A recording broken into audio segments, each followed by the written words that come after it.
This is Where We Live from Connecticut Public Radio. I'm John Henry Smith. To get us into today's conversation, I want to read to you a couple of nuggets from a document produced by the Association of American Universities. That's a group that counts Yale among 61 others as members. Nugget number 1, quote, "The vast majority of private and public universities and colleges are tax-exempt entities as defined by Internal Revenue Code Section 501c3 because of their educational purposes," unquote. Okay, digest that. Now, nugget number 2, quote, "Income from activities that are substantially related to the purpose of an institution's tax exemption, charitable contributions received, and investment income are not subject to federal income tax. The federal tax code classifies tax-exempt colleges and universities and their foundations as public charities." Now, if you, as a regular, non-college or university-affiliated citizen, hear all of that and don't see an issue, our first guest today says you absolutely should see many issues. He is author and historian Davarian L. Baldwin, the Paul E. Raffier Distinguished Professor of American Studies and founding director of the Smart Cities Lab at Trinity College in Hartford. His latest book is titled "In the Shadow of the Ivory Tower: How Universities Are Plundering Our Cities." Now, you can join the conversation. Find us on Facebook and Twitter at Where We Live. Professor Baldwin, welcome to the show. Thank you so much for having me. It's a pleasure to be here. Now, about that tax-exempt status enjoyed by colleges and universities I referred to a moment ago, I've read about you pointing to that as a powerful example of what you call the public good paradox. What exactly is the public good paradox? Yeah, so we presume that higher education is an inherent public good, most clearly marked by what you just outlined. It's 501c3 tax-exempt status, because it provides services that would otherwise come from the government, educational services. But this is precisely where the paradox emerges. This nonprofit status is precisely what allows for an easier transfer of public dollars into higher education's private developments with little public oversight or scrutiny. And I want to give you a couple of examples. The historically Black neighborhood of Witherspoon Jackson in New Jersey a couple of years ago realized that their property taxes were going up, and yet there were no improvements in their neighborhoods. And they looked around and did some research and realized it's because they were living right next to Princeton University. Princeton University's land, as you have outlined, their properties are tax exempt. Yet what was going on these properties was multi-million, some would argue billion-dollar research because of their partnerships with the pharmaceutical company Eli Lilly. So you have the hoarding of wealth on these tax-exempt properties owned by the university because of their partnership with private investors. And yet the burden of those costs is being passed on to local residents surrounding the campus. Another example, I just spoke to some politicians in St. Louis reached out to me recently in the town of University City, which is right outside of St. Louis, asking for me, what do we do? What's going on? They realized that the Washington University in St. Louis, they were buying up single-family homes in their town and converting them into individual dorm units, which of course raised the property values of the entire neighborhood because these dorm, they could charge more for, say, putting 6 or 7 kids in a house as compared to charging a single family. Sure. And on top of that, once the university purchased that property, it was taken off the tax rolls. So this small town was getting hit coming and going in terms of rising property values and in terms of the property values not being passed on to the value or to the benefit of the town in property taxes. So these are just 2 examples of this public good paradox.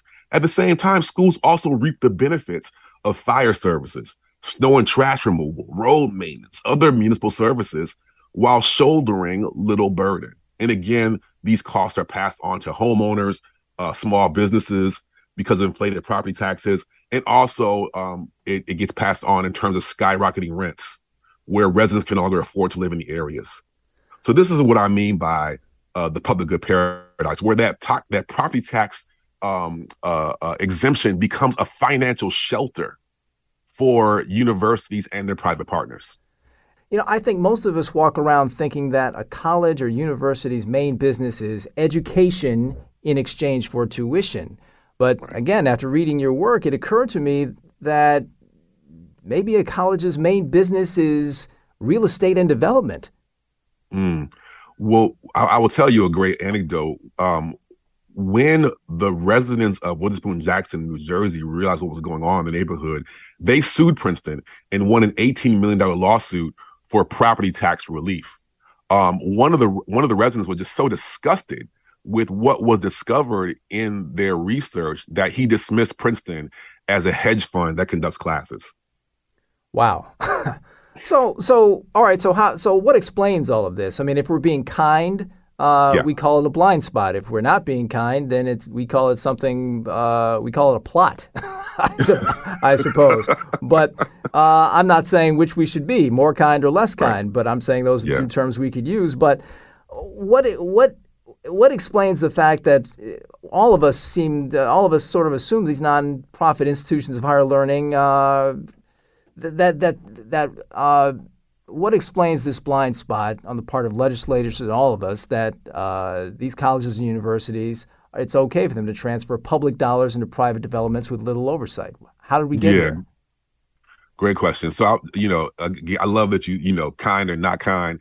I'm going to choose to be historical because I'm partially at least a historian. And so I'll say in response to that, um, the tax exempt status, which is the real key here, but there are other policies that we can talk about in a minute as well, is important. And it goes back that, college universities have been property tax exempt for decades. That's not new.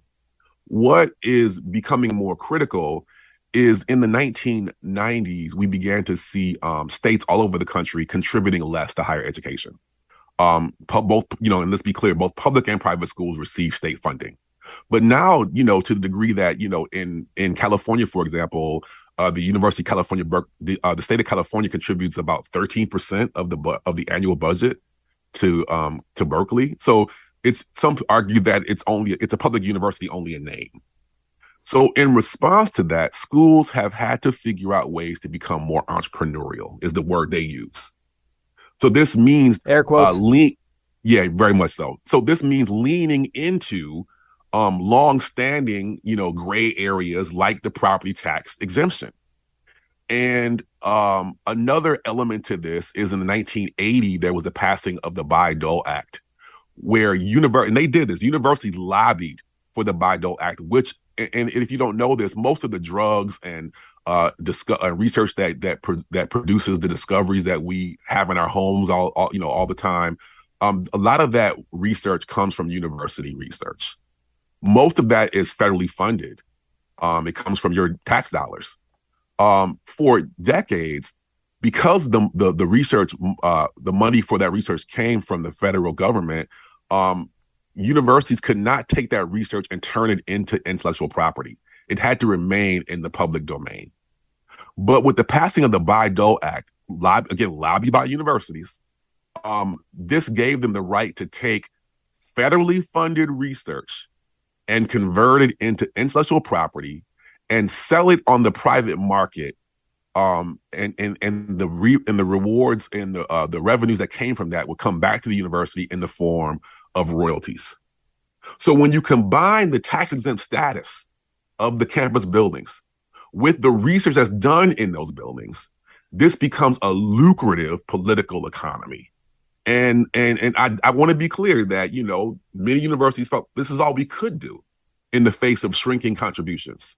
But the strategy of taking advantage of these policies and lobbying for, converting public money into private research and development, it is nefarious. We should be calling it into question. And it all hides under our presumptions that what schools do, I call it the myth of the schoolhouse. The presumption that what schools do is teach classes, when that is becoming what one of my good colleagues calls a convenient side hustle. That the real business of higher education is these kinds of investments and for-profit orientations. We only have a couple minutes left in this segment. I wanted to get to this. Your book touches on New York U, University of Chicago, Ivy League schools like Columbia and Yale. Chapter 2 zeroes in on your current employer, Trinity College. Number one, how's that going? You still working there? But also, can you discuss what you found in your research and the ambivalent relationship with Hartford you described that you observed firsthand?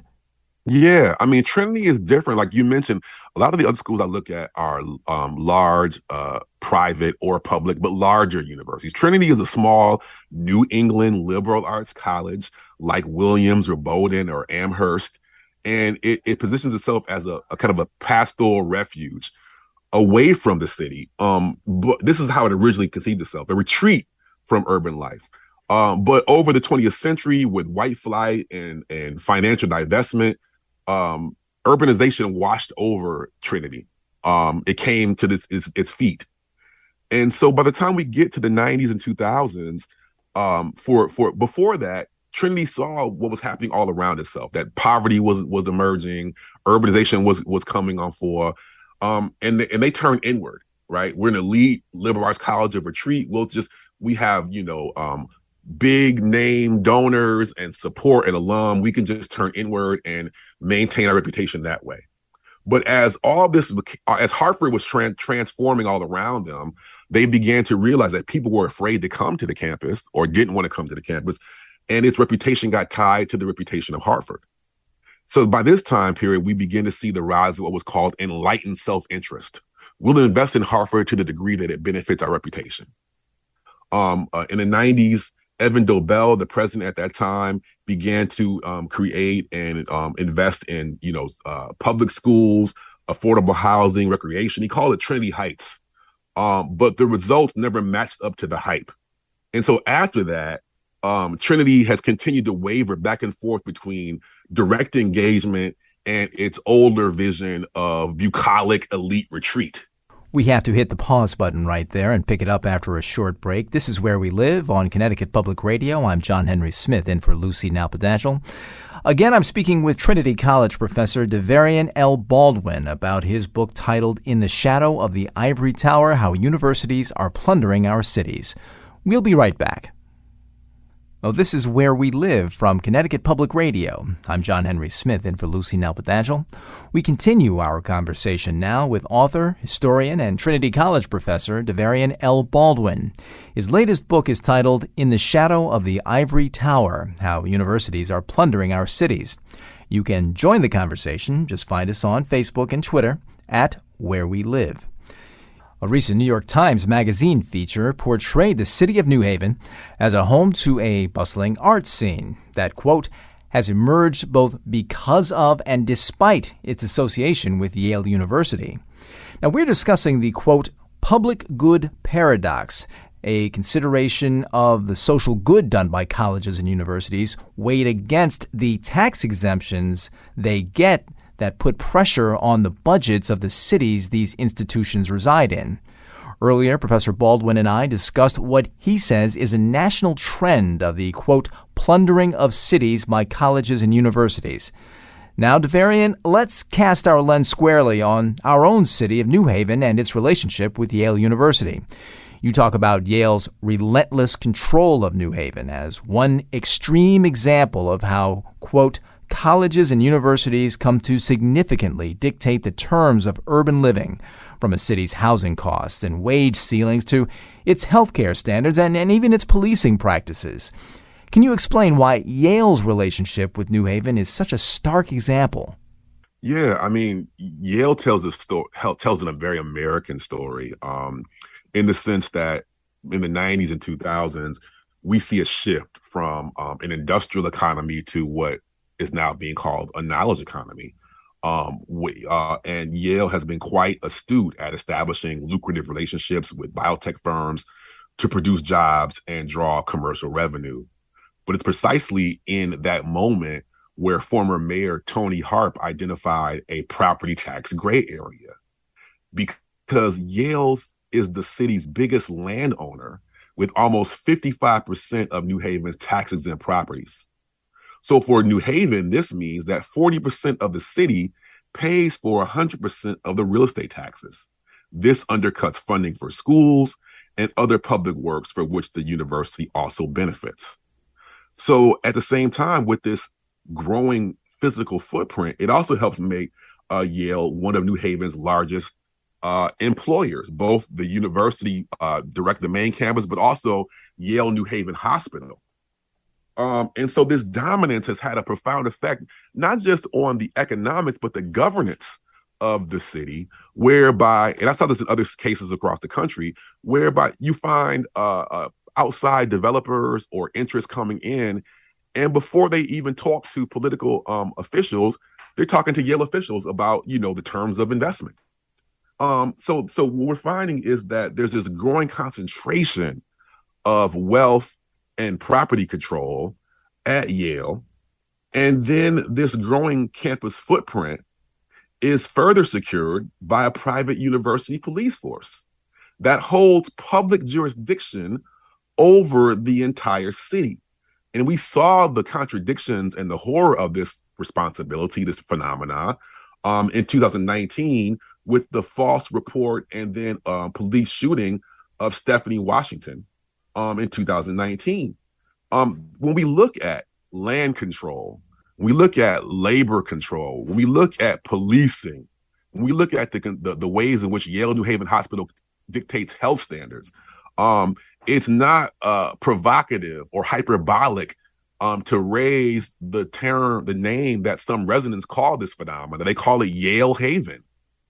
And I think it powerfully captures this dynamic. Yeah, and with that police example you mentioned, I mean, so you've got basically a private police force exerting power over the public, and it's not like, we or anybody else can file a Freedom of Information Act request to find out what's going on because they work for a private university, right? That's a great point. So yes, private institutions in our country, according to the law, are protected from Freedom of Information Act laws.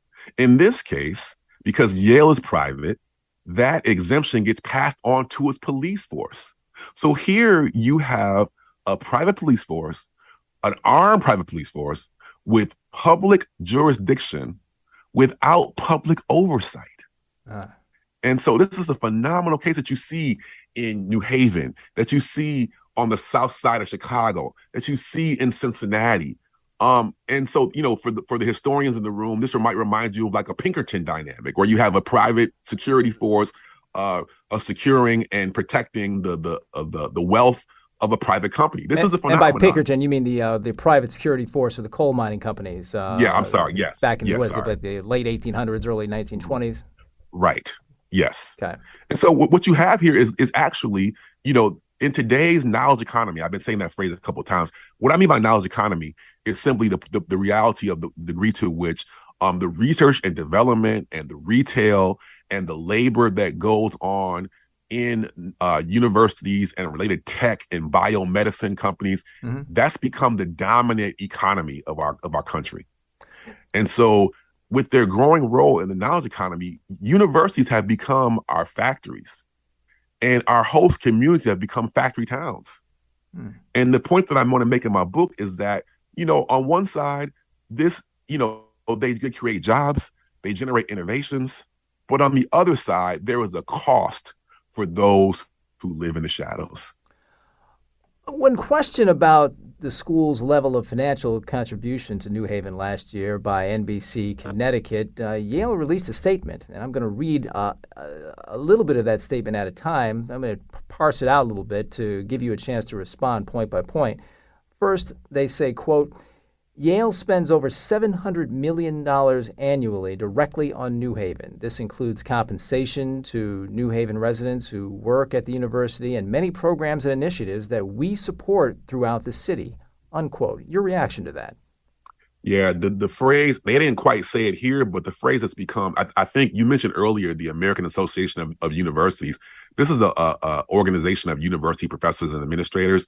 They get together every year. And one phrase that we've seen over and over again in my research and in my advocacy is economic impact, which is basically what that phrase, that statement is talking about. That phrase or that notion needs to be interrogated at greater depth, because what the things that get included under economic impact in some cases are actually coming from the tax exemption provided by host communities. So the very things that universities are celebrating sometimes are actually because as a result of the taxes they aren't paying. So, for example, Yale in particular, they have a $40 billion endowment, 40 billion with a B. Okay, capital B, and capital B, and that's tax exempt.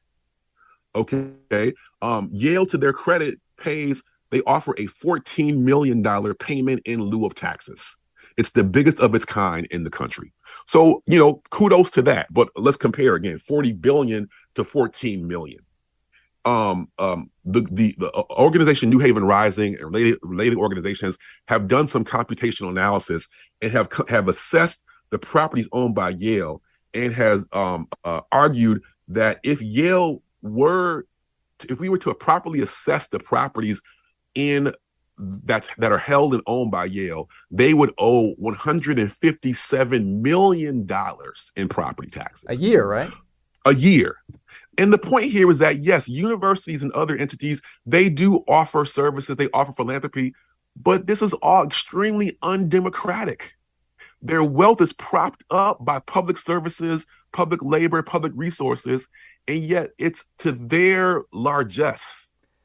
Yeah, to the degree to which they contribute, where they contribute, what they want to contribute. Like supposedly the American Revolution, the Boston Tea Party was all about taxation without representation, and you're saying that this is sort of in that vein, right? Well, I would say even more starkly, it's a feudal relationship. It's a feudal. These are mini republics. These schools, and they dictate. So they reap the benefits of exemption as offered by the public, and then they get to dictate and then celebrate, pat themselves on the back for their decisions about how they will spend this money on the public. That's anti-democratic. And I'm in my work and in my advocacy, I'm calling for greater transparency and greater democratic controls over public money, resources, and contributions. Okay, well, so this is not about handouts. This is about democracy. This is about urban democracy. Sure.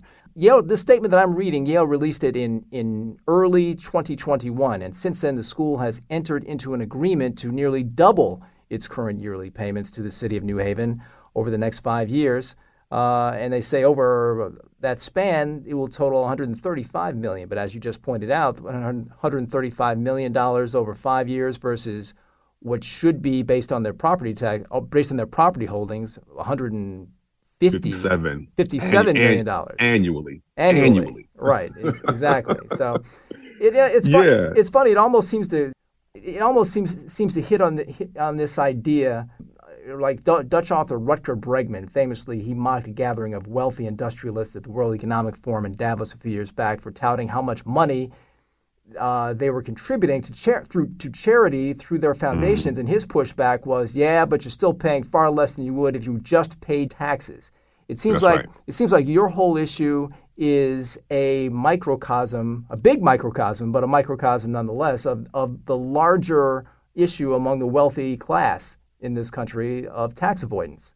What do you make of that? And those stories are not just parallel; they're connected. So if we look at someone like a Jeff Bezos or Amazon more broadly, what are they doing? They're creating headquarters all over. You have cities begging, making appeals, platforms to get HQ2 to come to their city. They finally decided on a partnership, surprise, surprise, with Virginia Tech in Northern Virginia to build this out. And what this highlights is that when you look at the kind of plans, the proposals that cities put together to recruit Amazon to come to their city, it included things like elimination of labor protections, tax exemptions, changing of laws. So basically making these companies independent republics in exchange for that company coming there. And the major driver for these partnerships is being able to be situated and partner with a university to pass on the tax exemption of the campus land, to conduct low wage labor in the laboratories with graduate students and researchers, paying them below quality of life costs on their labor. So this is a whole economic dynamic that is not just an example, it's connected to this higher education story because it's central to what I called earlier the knowledge economy. And so this is something that must be looked at, as you pointed out, that the higher education story is a microcosm of a much broader conversation. That on these campuses, we're talking about suppressed wages of faculty, service workers, graduate students. We're talking about tax exemptions. We're talking about unaccountable policing. We're talking about questionable healthcare practices. So for me, higher education, the notion of the Ivory Tower is dead. Some of the major struggles over the future of our democracy are being played out in concentrated form on our America's campuses. Hey, I've got to ask you this. What do you make of the fact that Yale is framing their increased contributions to New Haven as tax relief? Why is that significant? Their phrasing. Yeah, it's significant because for years, when schools offered pilots payment in lieu of taxes, the focus was on being voluntary, philanthropy, giving, using the word gift. But by naming this as tax relief, what it does, because on one level it's like, yes, it's peanuts, 50 million over 52 million over 6 years, as compared to 157 million a year. It's peanuts. But the tax relief statement sets a precedent, I believe, for making greater claims down the road that these schools' tax exemption has an adverse negative impact on their host communities. And I think that's important. And also, I mean, you just real quick, I mean, it's not really a question, it's just sort of a statement. You mentioned mentioned pilot. I know there's a pilot program with the state that's supposed to make up some of the difference between the amount that a school like Yale contributes and what the city is missing out on taxes. And apparently, the pilot program only gives about 30% per year. Pilot program from the state only gives about 30% per year of that shortfall. So 30%, and because of budget cuts in many annual budgets, that program was the first to get cut. Right. And so for years, it's been running under budget. Real quick, you are the founding director of the Smart Cities Lab at Trinity College. Tell us about that and your work there. Yeah, I'm happy to talk about that. The Smart Cities Lab came out of and this answers a bit of your earlier question about how does Trinity feel about the work that I'm doing. Well, first of all, thank God for academic freedom because it allows me to pursue what I want. Sure. But number two, to their credit, they helped fund my Smart Cities Lab, and they've been open to having honest conversations about Trinity as a part of this larger national conversation.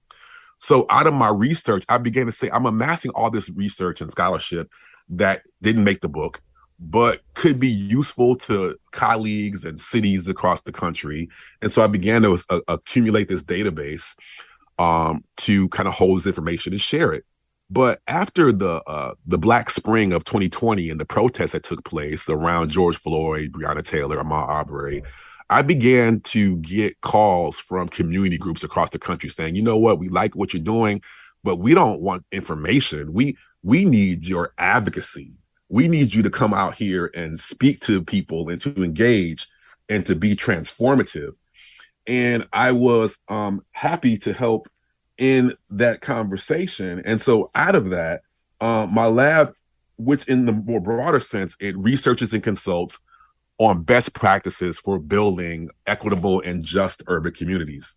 But after this call and this insistence that I do more, one of the first projects that I worked on with my lab was connecting with New Haven Rising and their Yale Pay Your Fair Share campaign, which is, let's be honest, it's not because of the largesse of Yale. It's because of years, decades even, of grassroots social movement working that forced Yale's hand on this voluntary contribution commitment. So working with them in the last 2 years during the pandemic has been amazing for me and for my lab. But on top of that, in Massachusetts, Rhode Island, I'm working with The lab was working with students, residents, and legislatures to pass bills that would limit university tax exemptions. In Philadelphia, we're fighting to preserve low-income housing in university areas targeted for campus expansion and medtech development. In Miami, we're advocating for community use of campus buildings. We're workshopping with the National Clinician Scholars Program to ensure that university hospitals honor their indigent care mandates in exchange for their tax exemptions. We're engaging in wall-to-wall organizing with the American Association of University Professors to ensure that all campus workers are guaranteed living wages and equitable conditions from the faculty down to the service staff. And we're developing with the Humanities Action Lab a national mapping of university-driven urban renewal demolitions in the 1950s and 60s of Black and Brown communities and the present-day impact of those demolitions on those communities. And we're also collaborating with the Debt Collective to finally secure student debt cancellation. So this has been amazing work. It's been transformative for me. It's become, as I said earlier, looking at higher education in a focused way has raised questions around these broader democratic concerns about intellectual property, affordable housing, equitable policing, fair labor practices. The universities reveal all these issues, and my lab, I've been happy to see my lab sit at the center of these conversations and provide research and resources for communities trying to push back against their marginalization in their own cities. Yeah, and I even for our audience's knowledge, if you did not know, is Smart Cities. You're also working with Cal Berkeley, which I know they hate to be called. They hate to be called Cal Berkeley. They're University of California, and Right. University of Pennsylvania as well. Yeah. What do you think has the practice of university plundering of their host towns gotten more or less flagrant in recent years? And I say that with an eye towards the idea that, hey, in the 1860s, university plundering came in the form of lands being outright stolen from Native Americans for these so-called land grant colleges. That's right. The Morrill Act of 1890, for sure. So yeah, I don't, some people want to tell the story about, in the 70s, schools were democratic, you had open admissions, et cetera. But first of all, the democratic results of higher education in that period was because of massive social movements in the 60s and 70s. I would argue that universities have, my good colleague Craig Wilder would say that, we can look back to the colonial era and the early colonial universities like Harvard and other schools. The foundation for their wealth was slavery, was a slave economy. So there is not some rise and fall narrative that we could hold on to say the good old days. Universities have been consistently, plundering and have relationships with the capital economy to prop up or to profit. So that's been consistent. What I would say now is happening is that there's more spotlight, there's more visibility, and the bigger difference as well is that the work that goes on at universities has moved to the center of our economy. Where before, university was kind of a minor player in kind of like mainstream capitalism. Now, through the knowledge economy, higher education is the driving force of capitalism. And so because of that, their nefarious practices have been made more visible. Well, I want to end on this. You know there are people listening who are saying out loud or to themselves, well, how would this guy like it if Yale weren't in New Haven? What would be there if Yale wasn't there? I mean, and they're also asking, what does this guy want? Does he want Yale to leave? Would he like Yale not to be there? What do you have to say to that thought process? That's a great question. Well, there's an old racist joke that goes, what would New Haven be without Yale? And the punchline is Bridgeport, suggesting that if Yale was in New Haven, it would be like one of the many urban ghetto communities throughout Connecticut that, New Haven needs Yale. I would flip it and say, well, actually, if we consider these issues around taxation and low wage labor that comes primarily from the Newhallville and the Dixwell communities to service to do the service work at Yale, I would say that Yale needs New Haven. Yale depends on New Haven as much as New Haven depends on Yale.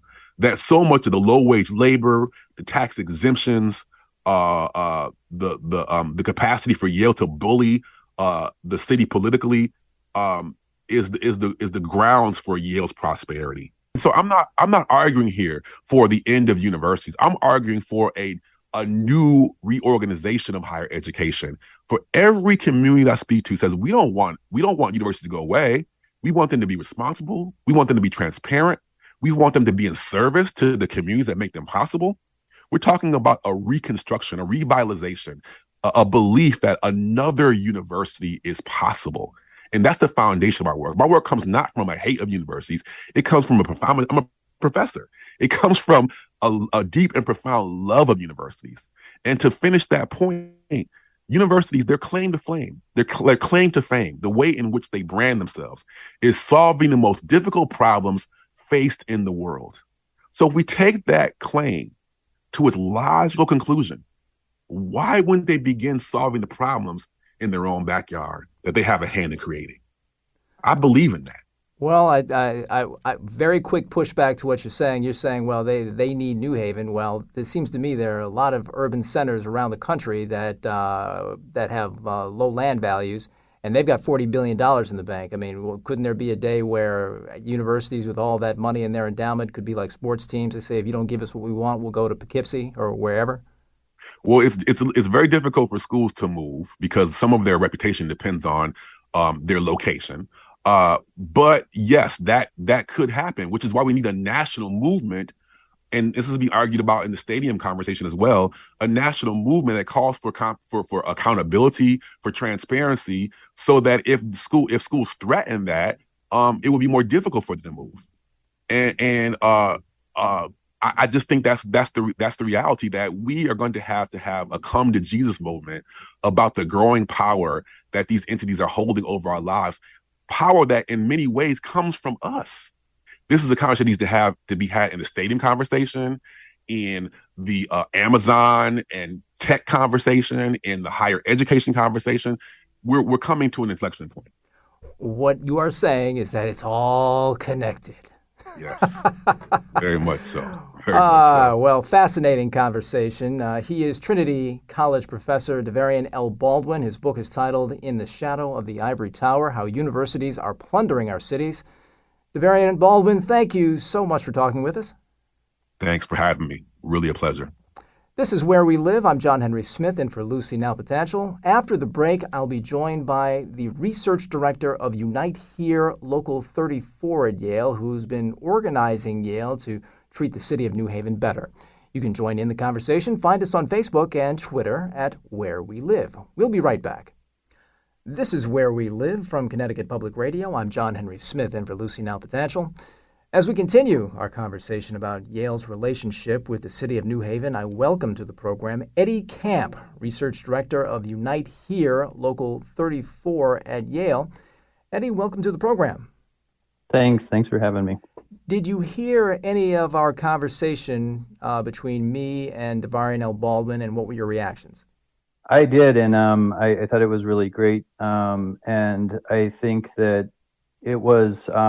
Davarian said some things that I think are just fundamentally true about our relationship and New Haven's relationship with Yale University.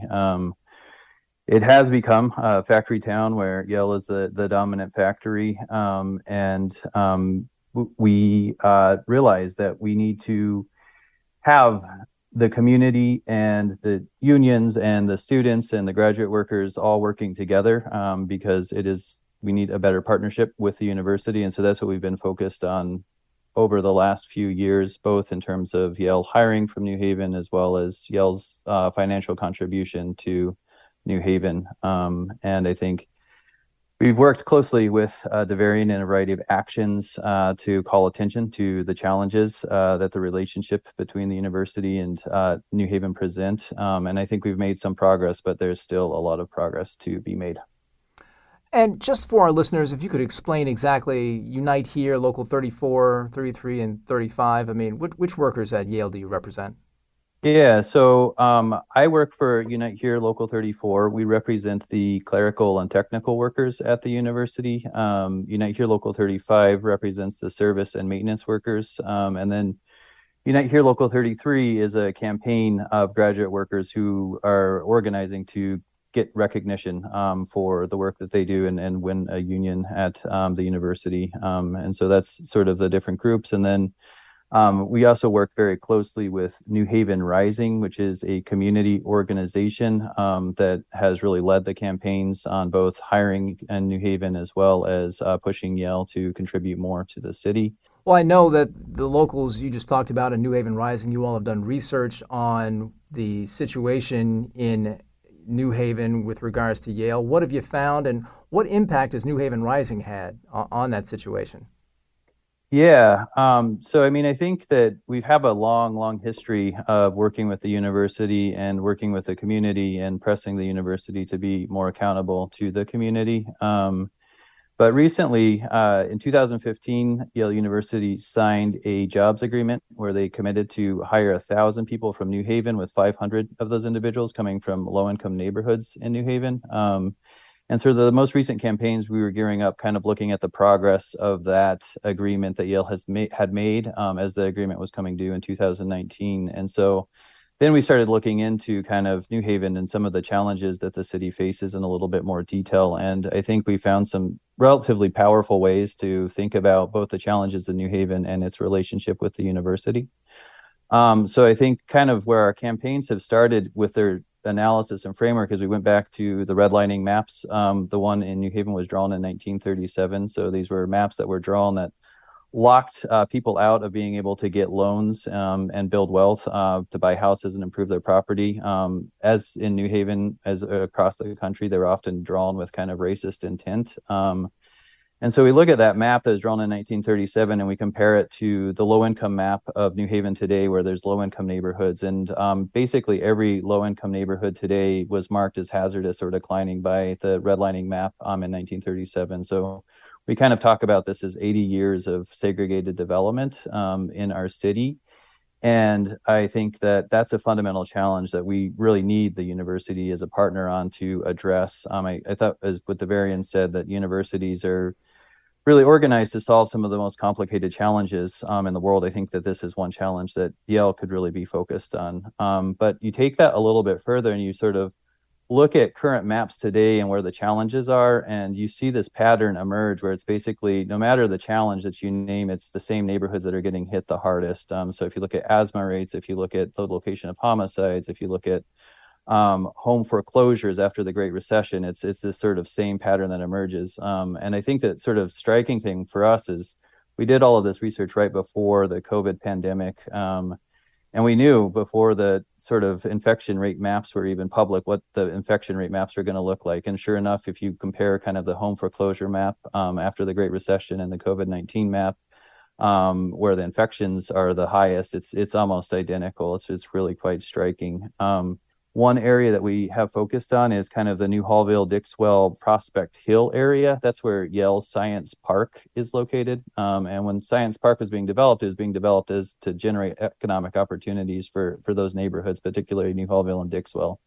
So New Hallville and Dixwell are largely Black neighborhoods. And then Prospect Hill is a neighborhood that's a bit mixed, but it has a lot of more wealthy individuals. And it's where a lot of Yale's campus is actually located. All of these neighborhoods share borders, but if you kind of look at them, it's just incredible, the inequality between them. There's a 10-year difference in life expectancy between New Hallville and Prospect Hill. And the Opportunity Atlas shows that a Black individual who grew up in Dixwell that's now in their 30s has a median income of $24,000, whereas a white individual who grew up in Prospect Hill, remember they share the border, has a median income of $71,000.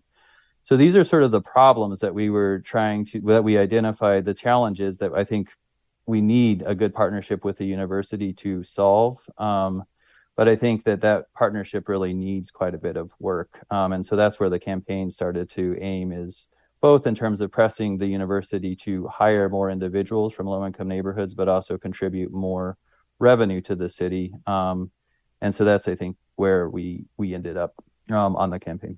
One of the interesting things that I found, I believe I found it on New Haven Rising's website, it was a calculator to allow folks to figure out what their home might run them in taxes if Yale paid the same mill rate, which they quite clearly do not.